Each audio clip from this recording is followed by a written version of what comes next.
आज 9 जून 2026 है और आज से यूपी पुलिस कांस्टेबल के एग्ज़ाम शुरू हो चुके हैं। तो आज 8 जून को पहली पाली का पेपर समाप्त हो चुका है और हम इस वीडियो में आपको 37 हिंदी के प्रश्न के सही उत्तर बताने जा रहे हैं। जो भी साथी देख रहे हैं चैनल को जरूर सब्सक्राइब करें, जिससे कि आपको हर वीडियो मिल सके। इससे पहले हमने जीएस यानी सामान्य ज्ञान के 38 प्रश्न के आंसर डाल दिए हैं। अपने उत्तर जरूर मिला लेना इस वीडियो के समाप्त होने के बाद। तो इस वीडियो में हिंदी के 37 प्रश्न हैं। तो मुझे आशा अपने चैनल को सब्सक्राइब कर लिया होगा, शेयर भी कर दिया होगा। तो चलिए 37 प्रश्न के आंसर मिलाते हैं। तो यहाँ पर 58 क्वेश्चन नंबर 58 से 60 तक यानी 3 प्रश्न जो है गद्यांश से पूछे गए यहाँ पर। तो यहाँ पर आपको यहाँ से लेकर यहाँ तक पढ़ना है और फिर उसके बाद में उसमें उत्तर को छांटना है। तो देखो मैं आपको डायरेक्ट जो है, आप इतना समय है नहीं है, आपको डायरेक्ट आंसर ही बता दे रहा हूँ। आप इसको पढ़ के आराम से उत्तर छांट लेना, ठीक है। तो प्रश्न पूछा गया था पहला कि गद्यांश के अनुसार पर्यावरण प्रदूषण का मुख्य कारण क्या बताया गया है। तो यहाँ ऑप्शन नंबर ए सही हो जाएगा, वनों की कटाई, कारखानों का धुआं और प्लास्टिक का उपयोग। सिंपल सा यहाँ पर लिखा हुआ भी गया है बाकायदा, ठीक है। ये सही उत्तर हो जाएगा ए। और दूसरा प्रश्न यहाँ पर गद्यांश में पर्यावरण रक्षा हेतु तो क्या उपाय सुझाए गए हैं। तो यहाँ पर सही उत्तर हो जाएगा, यहाँ भी ए सही हो जाएगा। अधिक से अधिक पेड़ लगाना, प्लास्टिक का कम उपयोग और जल संरक्षण से सभी जानते हैं। तो जिससे पर्यावरण को सुरक्षित बना सकते हैं, अच्छा बना सकते हैं। यहाँ पर लिखा भी गया है अधिक से अधिक पेड़ लगाना, ठीक है। क्वेश्चन नंबर 3 माफ़ कीजिए 60 यानी हिंदी का तीसरा प्रश्न पूछा गया, गद्यांश के अनुसार वृक्ष हमें क्या प्रदान करते हैं। तो यहाँ पर वृक्ष सिंपल सा पढ़ोगे भी नहीं पैसेज में, तब भी आप उत्तर निकाल लोगे। हमें शुद्ध वायु, छाया और फल देते हैं। तो एकदम गद्यांश बहुत सरल है, सबके आराम से पढ़ के 3 आराम से सही हो जाएंगे। अगला प्रश्न चलते हैं, फिर व्याकरण से प्रश्न पूछे गए। तो जो भी देख रहे हैं चैनल को जरूर सब्सक्राइब करें, जिससे आपको हर वीडियो मिल सके। तो 61वां प्रश्न यहाँ पर पूछा गया है कि उपसर्ग वह शब्दांश है जो। तो यहाँ पर 61 का जो सही उत्तर हो जाएगा वो सी ऑप्शन हो जाएगा, किसी शब्द के आगे लगते हैं। किसी शब्द के आगे लग करके उनका अर्थ प्रकट करते हैं, परिवर्तन कर देते हैं, उसे उपसर्ग कहते हैं। तो 61 का सी। अगला 62वां कह रहा है कि निम्नलिखित में से आधा गांव उपन्यास किसके द्वारा लिखा गया था। तो 62 का जो उत्तर हो जाएगा यहाँ पर सही, वो हो जाएगा ऑप्शन नंबर सी, यानी डॉक्टर राही मासूम रजा के द्वारा। अगला प्रश्न 63वां कहा गया कि माया को माया मिले, कर कर लंबे हाथ, लोकोक्ति का सही अर्थ है। तो सभी लोग यहाँ पर एकदम सही उत्तर हो जाएगा ऑप्शन नंबर ए, धनी को और धन मिलना, ठीक है। इसका सही उत्तर होगा ए। तो सभी लोग जल्दी से शेयर जरूर करें, जिससे सभी उत्तर मिला लें अपने, इसीलिए बार बार कहना पड़ रहा है। और जीएस के आप लोग उत्तर जरूर मिला लें। इस वीडियो को समाप्त होने के बाद लिंक डिस्क्रिप्शन में मिल जाएगा। उसके बाद फिर हम जीएस माफ़ कीजिए रीजनिंग और गणित के भी जो है आंसर आपके लिए तैयार कर रहे हैं। 64वां प्रश्न कह रहा है कि निम्नलिखित में से कौन से ध्यानमग्न शब्द में कौन सा समास है। तो ध्यानमग्न, तो यहाँ 64 में उत्तर हो जाएगा बी, तत्पुरुष समास हो जाएगा। 65वां प्रश्न यहाँ पर पूछा गया कि निम्नलिखित में से हिंदी भाषा में साहित्य अकादमी से पुरस्कृत रचना कल सुनना मुझे किसके द्वारा लिखी गई है। तो यहाँ पर 65 का उत्तर होगा सी, धूमिल। नेक्स्ट क्वेश्चन 66वां कह रहा है कि रामू जो बड़ा अच्छा खिलाड़ी है, कल उसकी टांग टूट गई, वाक्य में उचित विराम चिन्ह होगा। तो यहाँ पर 66 का जो उत्तर हो जाएगा ऑप्शन डी सही हो जाएगा, अर्धविराम, क्योंकि बीच में यहाँ पर रोका जाएगा कि रामू जो बड़ा अच्छा खिलाड़ी है। तो यहाँ पर इस तरह से रोका जाएगा और फिर पढ़ा जाएगा आगे, ठीक है। तो डी ऑप्शन सही हो जाएगा। तो जो भी देख रहे हैं चैनल को जरूर सब्सक्राइब करें, बार बार कह रहे हैं, जिससे आपको हर वीडियो मिल सके। अगला प्रश्न 67वां प्रश्न कह रहा है कि निम्नलिखित में से कौन सा शब्द विशेषण है। तो यहाँ पर विशेषण पूछा गया है। तो विशेषण जो हो जाएगा यहाँ पर 4 ऑप्शन है। तो यहाँ 67 का ऑप्शन नंबर डी, आंशिक रूप, ठीक है। आंशिक जो है विशेषण हो जाएगा, डी से हो जाएगा। 68वां प्रश्न कह रहा है कि आनुषंगिक के विलोप शब्द का चयन कीजिए। तो यहाँ 68 का उत्तर हो जाएगा आनुषंगिक का प्रमुख हो जाएगा, डी ऑप्शन। अगला प्रश्न 69वां कोई तो साथ चलो इस वाक्य में कौन सा सर्वनाम है? तो कोई तो यहाँ अनिश्चयवाचक हो जाएगा, ऑप्शन नंबर सी हो जाएगा। अगला 70वां, क्या तुम सचमुच उत्तीर्ण हो गए हो? में कौन सा वाक्य है? तो क्या तुम सचमुच उत्तीर्ण हो गए हो, यहाँ पर सीधा सीधा आपको दिखाई जा रहा है, यहाँ पर प्रश्न पूछा जा रहा है, तो प्रश्नवाचक हो जाएगा, ऑप्शन नंबर डी सही हो जाएगा। 71वां प्रश्न, जो भी देख रहे हैं चैनल को जरूर सब्सक्राइब करें जिससे कि आपको हर वीडियो मिल सके। तो इसके बाद यहाँ पर आगे बात करेंगे क्वेश्चन नंबर 71 की।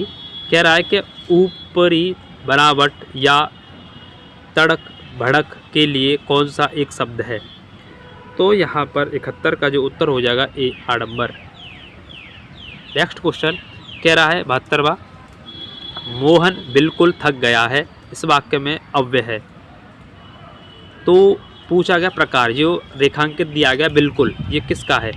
तो 72 का जो सही उत्तर हो जाएगा ऑप्शन नंबर ए क्रिया विशेषण हो जाएगा। ठीक है। अगला प्रश्न 73वां कह रहा है कि बद उपसर्ग निम्नलिखित में से किस शब्द में है?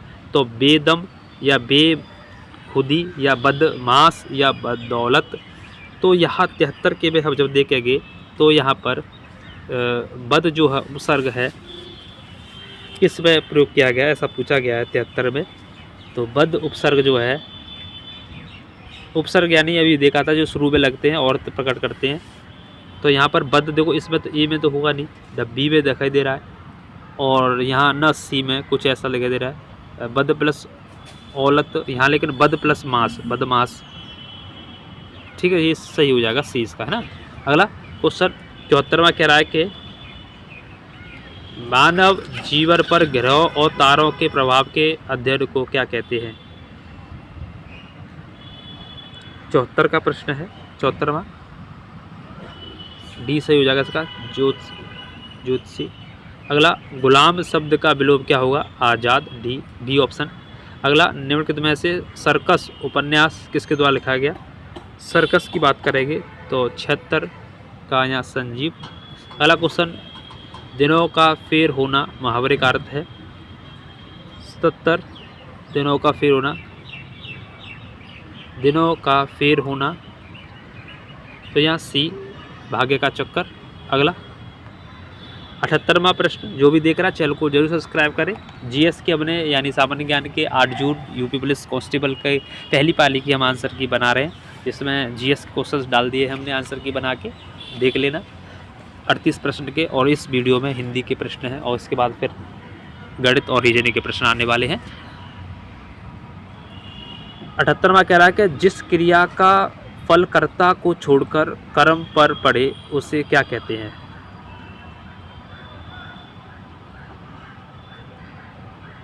अठहत्तर का है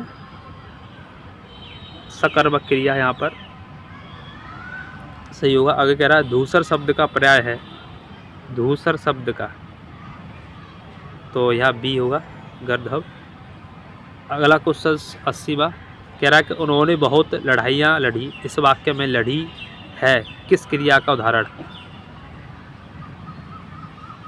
सकर्मक। आगे निम्न में से 1989 में साहित्य अकादमी पुरस्कार के विजेता कौन थे? तो यहाँ पर केदारनाथ सिंह, 81 का सी। नेक्स्ट क्वेश्चन कह रहा है कि घोंसलों में चिड़िया हैं, कारक पूछा है, अधिकरण भी। आगे मधुहरी का संधि विच्छेद होगा, तो यहाँ पर मधु प्लस अरी हो जाएगा, मधु प्लस अरी, मधु प्लस